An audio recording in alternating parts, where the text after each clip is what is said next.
so much. So, let's study a little bit more. Hey, take a look at me.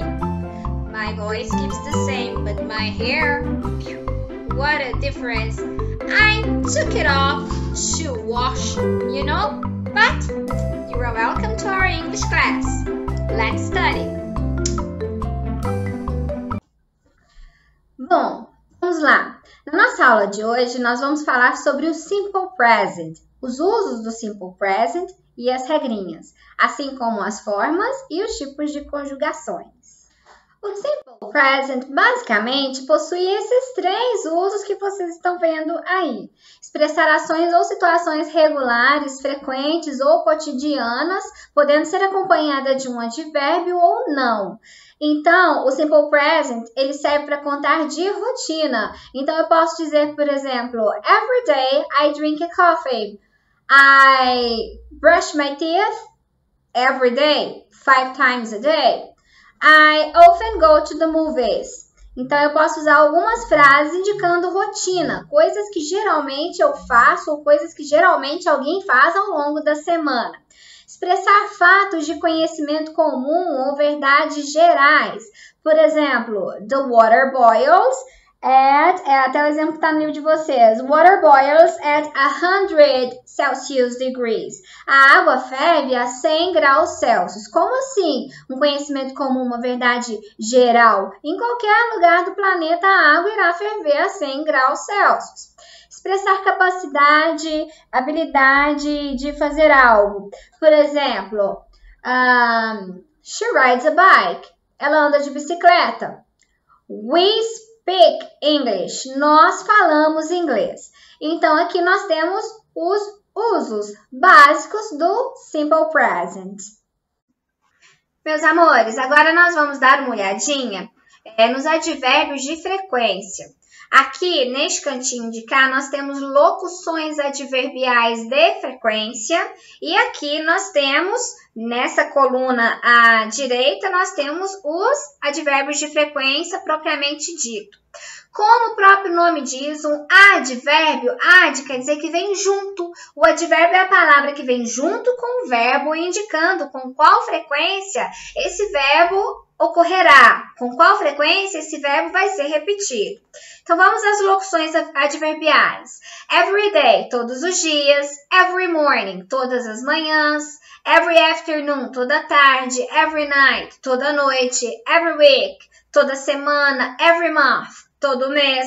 Every year, todos os anos. Aqui nessa coluna, vocês devem prestar atenção nesse traçadinho aqui. Esse traçado aqui, ele está indicando, a probabilidade, a quantidade de repetição. Então, é como se aqui o always representasse 100% de frequência e o never representasse 0% de frequência. Então, vamos fazer a leitura dessas frases e eu quero que vocês percebam também, no momento da leitura e tradução das frases, a posição desse advérbio. Observem onde está o verbo e se esse advérbio está acompanhando o verbo antes dele ou se ele está acompanhando o verbo após ele. Quando é que eu vou usar o advérbio antes do verbo? Quando é que eu vou usar o advérbio após o verbo? Quando é que eu posso usá-lo? Qual deles eu posso usar no começo das frases? Então, aqui, always significa sempre. I always drink coffee before 9 a.m. Eu sempre tomo café antes das 9. Usually significa usualmente. Então, é uma frequência um pouquinho menor do que always. I am usually late for meetings. Eu estou normalmente, usualmente, atrasado para reuniões. Se eu fosse contar para vocês do meu cotidiano de sala de aula, nos tempos que nós ainda nos encontrávamos pessoalmente, que saudades de vocês, eu usaria usually. I usually go to school. I usually go to work at the school. Eu normalmente vou trabalhar na escola, nas escolas. Por quê? Porque eu trabalho em escolas 5 dias por semana. Então, uma semana nós temos 7 dias, então dos 7 dias, a maioria deles, 5, eu estou em sala de aula, estou nas escolas trabalhando e dando as minhas aulas. Então, usually vai indicar uma frequência quase que sempre, só que não, porque fim de semana nós não vamos para a escola. Normally, olha só, ele tem um pouquinho menos de frequência, então é como se aqui estivesse representando 100%, 95%, 90%. What time do you normally go to bed? A que horas você normalmente vai para a cama? Frequently e often são dois advérbios de frequência muito similares. Ambos significam frequentemente. Só que o often é mais usado do que o frequently. I frequently go out at weekends. Eu frequentemente saio aos finais de semana. We often play football on Sundays. Nós frequentemente jogamos futebol aos domingos. Mas aqui, ó, se eu quero indicar uma frequência maior, eu vou dar preferência para o frequently. Se eu quero indicar que tem frequência sim, mas um pouquinho menos, eu vou dar preferência para o often. Sometimes está aqui representando 50% do tempo. Seria tipo, às vezes. Sometimes I play poker with my friends. Às vezes eu jogo poker com meus amigos. Occasionally significa ocasionalmente. She occasionally watch French films. Ela ocasionalmente assiste a filmes franceses. Seldom é uma palavra que é um pouquinho rebuscada. Nós não vemos muito essa palavra no inglês falado no dia a dia. É uma palavra que vai aparecer mais em textos literários ou em filmes, quando tem algum personagem mais sofisticado. Seldom significa esporadicamente, ou seja, de tempos em tempos. I seldom do my homework. Não aprendam com esse exemplo. Eu esporadicamente faço os meus deveres. Rarely significa raramente. O seldom e o rarely têm um significado muito similar. As pessoas no inglês falado dão preferência por usar o rarely em detrimento do seldom. I rarely go to the gym. Também não aprendam esta porque não é legal. Eu raramente vou para a academia. Cuidar da saúde faz bem, né? Nessas épocas nós não vamos, mas faz bem. Hardly ever. Quase nunca. Quase nunca. Então, olha só. I hardly ever read the newspaper. Eu quase nunca leio os jornais. E aqui nós temos o 0% de frequência. Never. Nunca. I never listen to what he says. Eu nunca ouço, eu nunca escuto o que ele diz. Repararam a posição do advérbio e do verbo? Olha só, em cada uma dessas frases, always é advérbio, drink verbo. Am, verbo, usually advérbio. Do, verbo, não, peraí, calma aí. Go é o verbo principal, normally advérbio. Go, verbo, frequently advérbio. Play, verbo, often advérbio. Aqui o advérbio apareceu no começo da frase, antes de tudo, inclusive do sujeito e do verbo. Watches é o verbo, occasionally é advérbio. Seldom apareceu antes do verbo. Rarely apareceu antes do verbo. Hardly ever apareceu antes do verbo. Never apareceu antes do verbo. E aqui embaixo da página nós temos essa pequena explicação. Position, posição. Before main verb. Então, alguns advérbios eles irão aparecer antes do verbo principal. After to be. Quando temos o verbo to be, o advérbio ele deve vir após o verbo to be. Sometimes it's usually used at the beginning, but it can be used before the main verb also.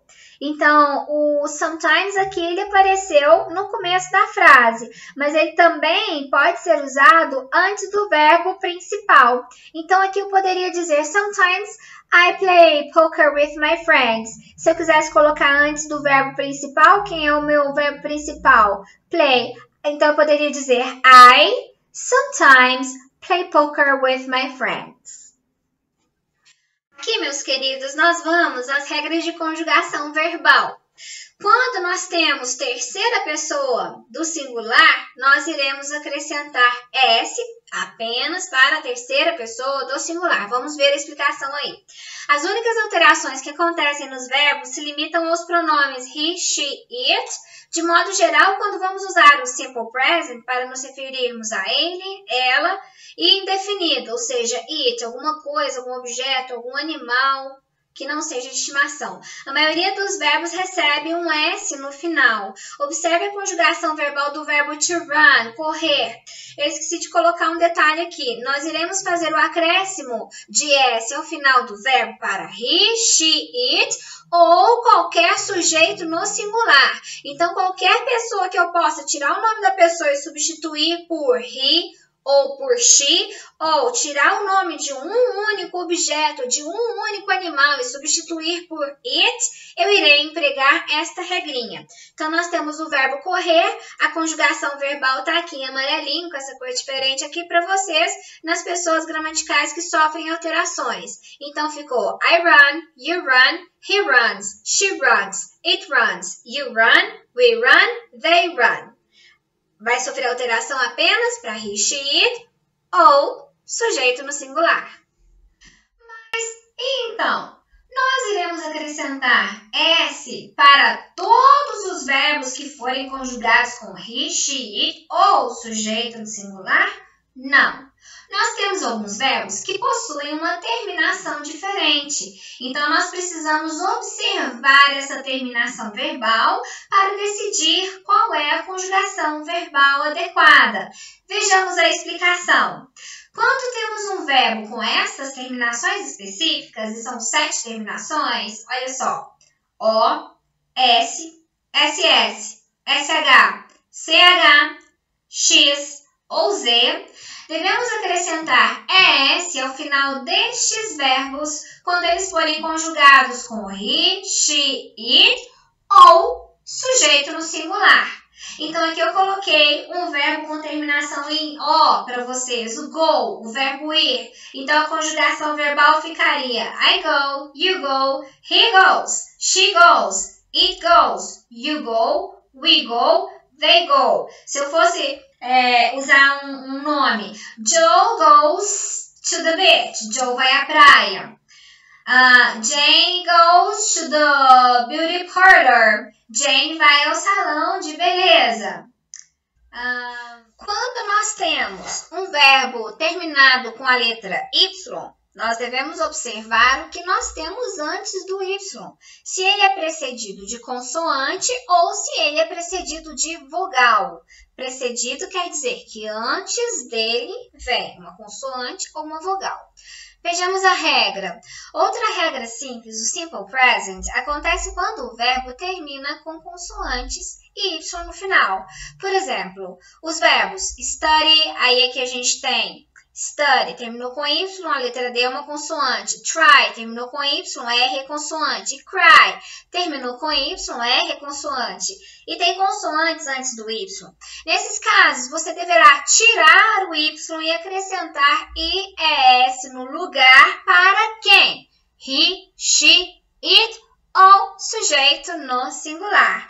Veja a conjugação do verbo to study. Então, aqui eu coloquei a conjugação para vocês. I study, you study, he studies, she studies, it studies, you study, we study, they study. Então, aqui nós retiraremos o Y e acrescentaremos IES em seu lugar, porque a letra D é uma consoante. O Y será substituído todas as vezes que ele aparecer? Não. Nós precisamos observar com bastante atenção qual é a letra que vem antes do Y. Então, aqui nós temos as regras de conjugação verbal quando temos um verbo terminado em Y precedido de vogal.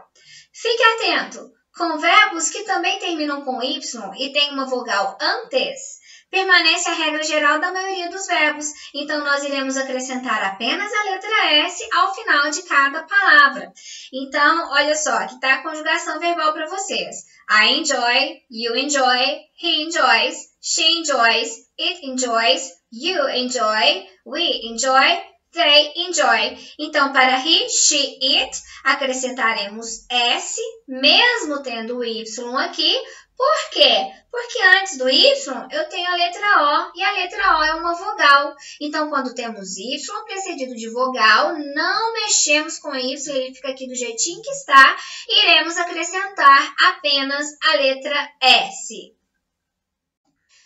Vamos falar um pouquinho agora sobre as formas frasais, sobre a estrutura frasal. Então, primeiro aqui nós temos forma afirmativa, in English, affirmative form. Então, nós sempre teremos o sujeito da frase em primeiro lugar. Quando esse sujeito for I, you, we, they ou qualquer outro sujeito no plural, nós usaremos o verbo tal qual ele é escrito. Nós apenas tiramos o verbo do infinitivo. Quando ele tem o to, a gente tira o to. Então, olha só. I like pizza. You like pizza. We like pizza. They like pizza. Jane and Paul like pizza. My sister and I like pizza. Porque eu tenho mais de um sujeito. Quando nós temos como sujeito he, she, it, ou um nome qualquer no singular, nós iremos usar o verbo acrescido de S, ES ou de IES. Aí vocês precisam verificar aquelas regrinhas de conjugação verbal que eu passei anteriormente. Então, olha um exemplo. He likes pizza. She likes pizza. It likes pizza. Paul likes pizza. Jane likes pizza. Forma negativa or negative form. Então, aqui nós teremos o sujeito da frase, mais o do not ou don't, mais o verbo principal. Vou usar do not ou don't quando? Quando o meu sujeito for I, you, we, they ou um sujeito qualquer no plural. Temos aqui alguns exemplos. We don't like cucumbers. Nós não gostamos de pepinos. Paul and Joseph don't like eggplants. Paul e Joseph não gostam de berinjelas. Quando o meu sujeito for he, she, it, ou sujeito no singular, nós precisamos de um verbo auxiliar especial. Então, aqui nós usaremos does not ou doesn't, mas o verbo principal, aí aqui vocês precisam prestar bastante atenção, porque eu já usei o meu verbo auxiliar alterado.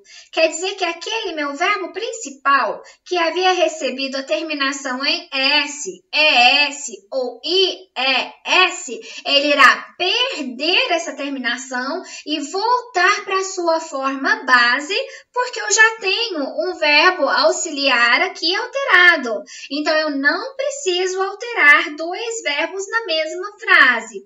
Então, aqui, she doesn't like beets. Ela não gosta de beterrabas. Joanne doesn't like cauliflower. Joanne não gosta de couve-flor. Então, aqui eu coloquei só um nome aqui para vocês observarem que eu posso substituir, eu posso usar he, she, it ou um sujeito qualquer, um nome qualquer que esteja no singular, usando essa conjugação verbal aqui.